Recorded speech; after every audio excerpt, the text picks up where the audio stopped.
The mud was the color of something dead, clinging to the skeletal remains of a barn. There, a German shepherd lay discarded.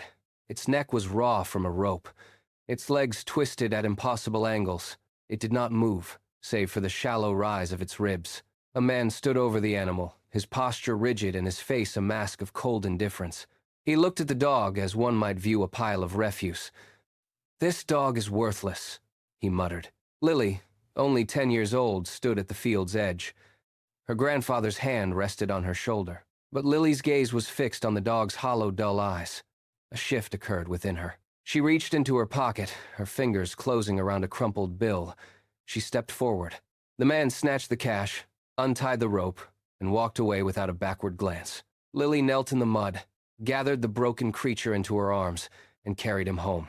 Lily placed Bruno in the warmest corner of the house, lining his bed with soft blankets. She split her own meals in two, offering him the better portion of every plate. She read aloud to him for hours, her voice a steady hum against the silence of his trauma. At first, Bruno remained a statue of fear. He flinched at every shadow. Yet, Lily persisted. She sat beside him, offering nothing but her presence. Then, the change began.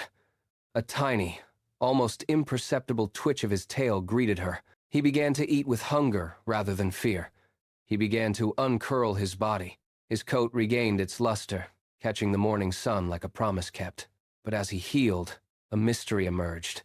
When a door slammed, Bruno did not cower. He responded to rhythmic claps with precise, disciplined movements.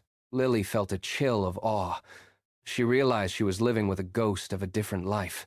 While they walked through the dappled light, a wild boar erupted from the brush. Lily froze, the air trapped in her lungs, her heart hammering against her ribs. Bruno did not hesitate for a single second. He lunged, placing his powerful body between the girl and the beast with the calculated precision. There was no panic in him, only strategy. He feinted to the left, barked once with the authority of a gunshot, and forced the massive boar to halt. He did not chase the animal. He simply returned to Lily's side and sat. He wasn't just a dog anymore. He was a protector. Lily looked at her friend and saw a warrior.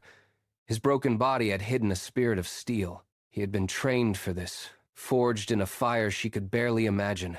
They walked home together, the bond between them now forged in the heat of battle. At the local vet clinic, the atmosphere was quiet until the scanner emitted a sharp beep. A microchip. The screen filled with data that changed everything. Military registration. Bruno was not a stray. He was a canine operative, a decorated hero presumed dead. He had survived the fire, the rubble, and the chaos of war, only to be discarded.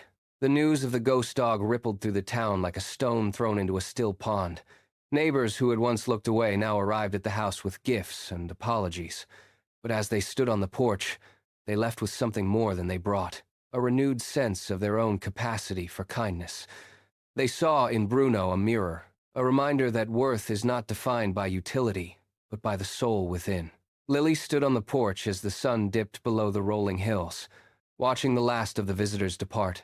The evening air was cool. She realized then that the rescue had been reciprocal. She had saved his physical life, but Bruno had saved her from the coldness of the world.